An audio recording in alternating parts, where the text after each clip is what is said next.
একে অপরকে ভালোবাসো, যেমন আমি তোমাকে ভালোবেসেছি। এইভাবে তোমাকেও একে অপরের সাথে ভালোবাসা প্রদান করে যেতে হবে। তোমার ভিতরের যত পাপ আছে সেটাকে সবার আগে তুমি ত্যাগ করো। যদি তুমি তোমার ভিতরের শক্তিকে বাইরে আনো, তাহলে সেটা তোমাকে বাঁচাবে। কিন্তু যা তোমার ভিতরে আছে, যদি তুমি সেটাকে বাইরে না আনো, তাহলে সেটা তোমাকে নষ্ট করে দেবে। যে নিজেকে বড় ভাববে সেই সর্বদা ছোট হবে।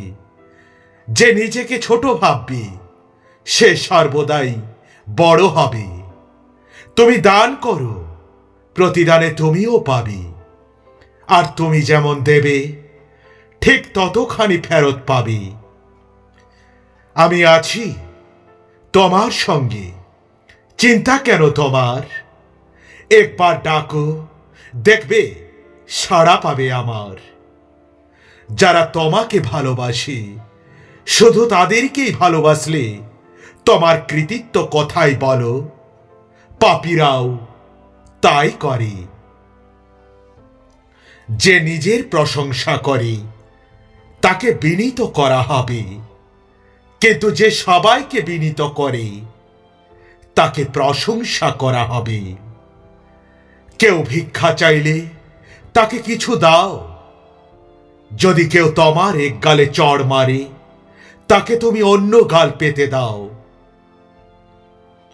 যে আমার জন্যে নিজের ঘর, পরিবার, ভাই বোন, মাতা পিতা, এমনকি নিজের স্ত্রী ও সন্তানকেও ত্যাগ করেছে, সে 100 গুণ সুখ পাবে এবং অনন্ত জীবনের সে অধিকারী হবে।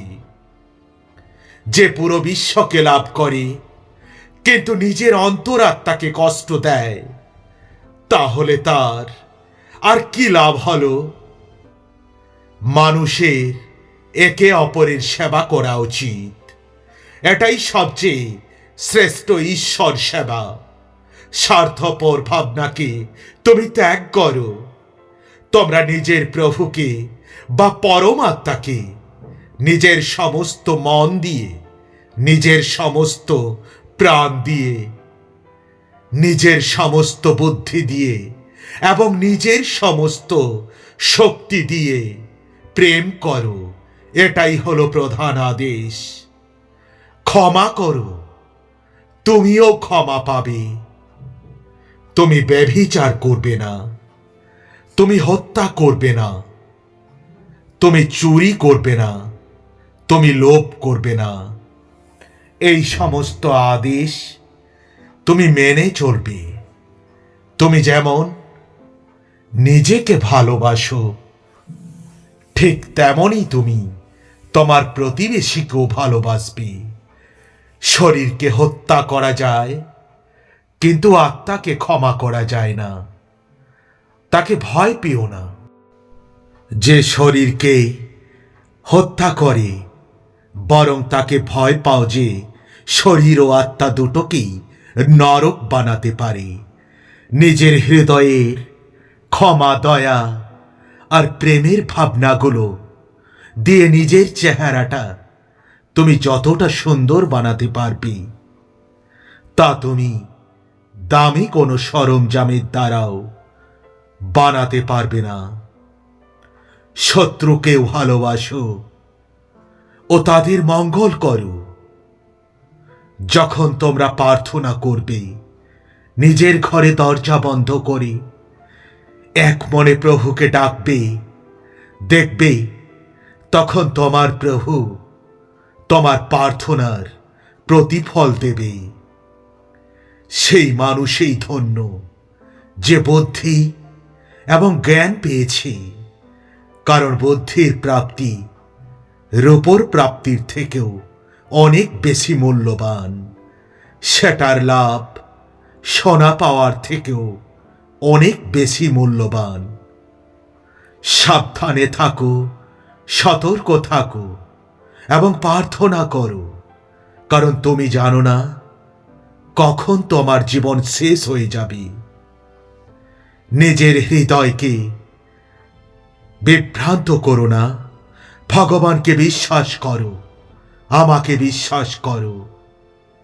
করুণা এবং সদ্ভাব মধ্য থেকে কখনোই যেন আলাদা না হয়ে যায়।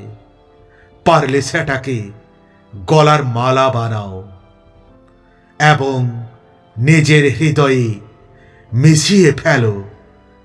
এরকমটা করলে তুমি পরমাত্মা এবং মানুষ উভয়েরই ভালোবাসা পাবে। তুমি অনেক বুদ্ধিমান হবে। যে বুদ্ধিকে গ্রহণ করে নেয়, তার কাছে এই জীবন এক বৃক্ষের সমান হয়ে যায়। আর যে এটাকে আঁকড়ে ধরে রাখে, সে সত্যিই ধন্য হয়ে যায়। ভালোভাবে ধ্যান দিয়ে দেখো, আমি সর্বদা তোমার সাথে আছি। এমনকি এই দুনিয়ার অন্ত পর্যন্ত তোমার সাথেই থাকব। God bless you.